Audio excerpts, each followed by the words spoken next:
dari channel yang perlu dibagikan informasi gratis tidak bayar. Assalamualaikum warahmatullahi wabarakatuh. Senang jumpa lagi dengan sobat-sobat kita Jelata. Apa kabar? Mudah-mudahan kita semua selalu berada dalam lindungan Allah Subhanahu wa Ta'ala.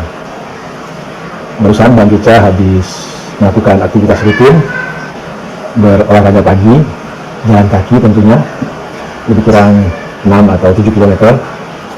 Dan setelah sampai di rumah, Bang Kica juga melakukan aktivitas rutin lainnya, yaitu sarapan pagi, untuk mengasup energi yang dibutuhkan oleh tubuh.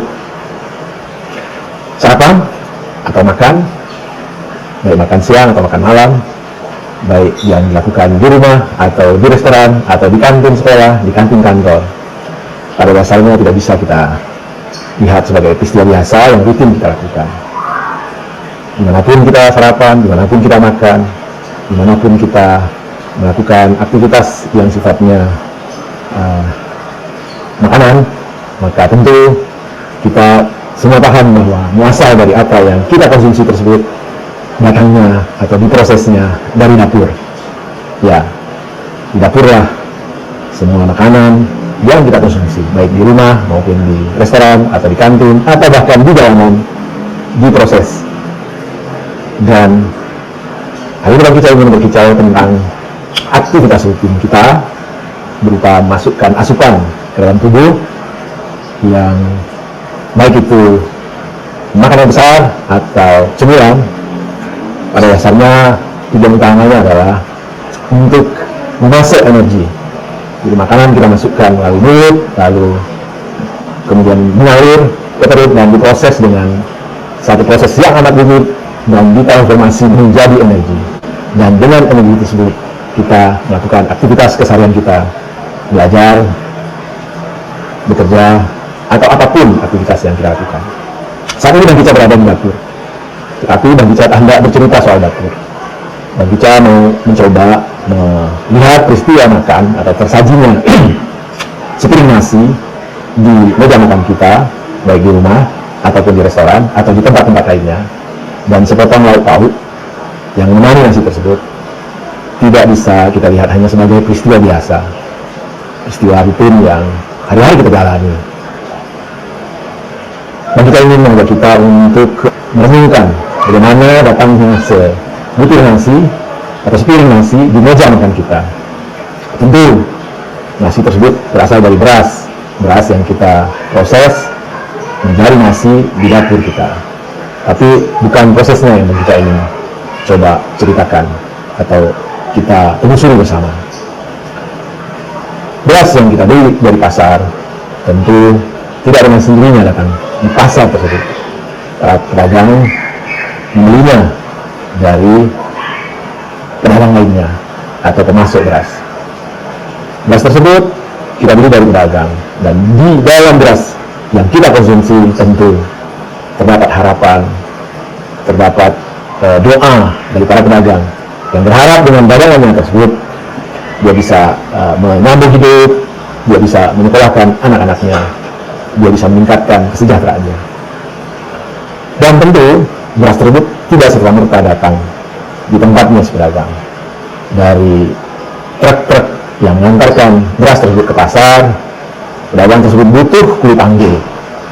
Dan tentu saja dalam beras tersebut juga terdapat harapan kulit panggul, doa anak-anak kulit panggul, keinginan untuk hidup yang lebih sejahtera dari kulit panggul tersebut.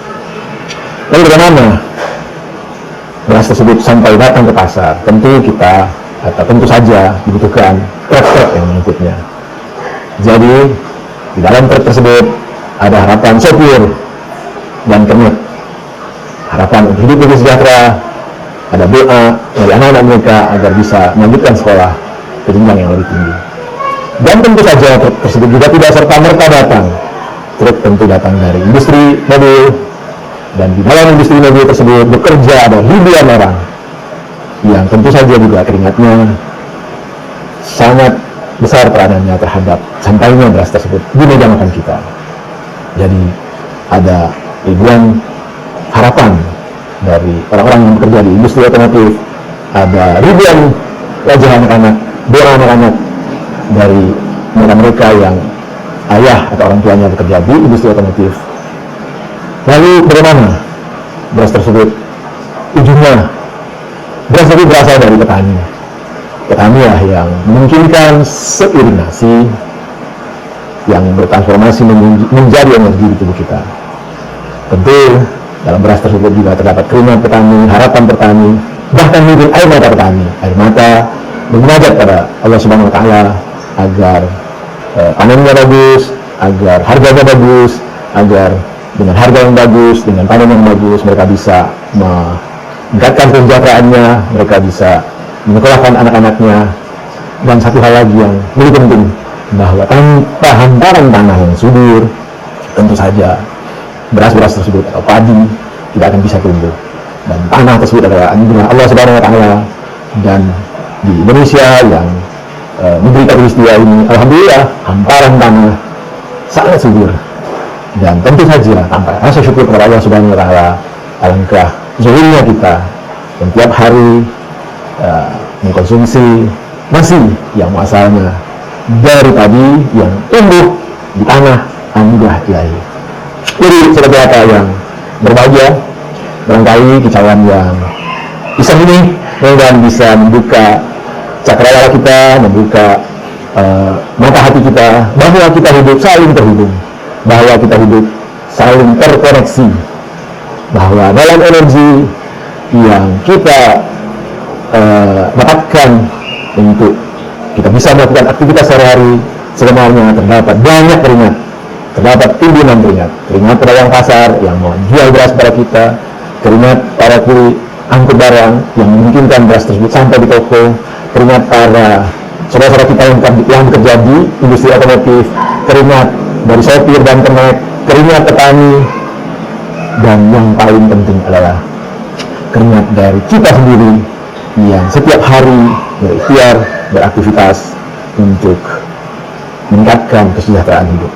Dan tentu saja akan sia-sia semuanya kita lakukan jika kita tidak bersyukur, jika kita tidak melihatkan apapun yang kita lakukan, apapun yang kita dapatkan, di dalamnya terdapat keringat manusia-manusia lain. Dan tentu kita harus berterima kasih. Nah, terkait dengan pandemi yang sekarang kita lakukan, maka amat sangat rasional kalau kita benar-benar mematuhi protokol kesehatan, karena ada korelasinya. Jika pandemi tidak bisa kita kendalikan, tentu berdampak kepada mungkin saudara-saudara kita yang tadi terlibat dalam memungkinkan tersajinya sepiring nasi di meja kita. Jadi mari, karena kita hidup terhubung, mari kita saling melindungi, mari kita saling menyayangi, mari kita saling mendoakan, mari kita saling berbagi. Kemudian seperti apa? Kita pendek tentang sepiring nasi yang tersaji di meja makan kita, yang diolah oleh tubuh kita menjadi energi, dan lalu dengan energi tersebut memungkinkan kita untuk beraktivitas, bekerja, belajar, dan segala macam aktivitas lainnya. Wassalamualaikum warahmatullahi wabarakatuh. Salam sehat dan bahagia.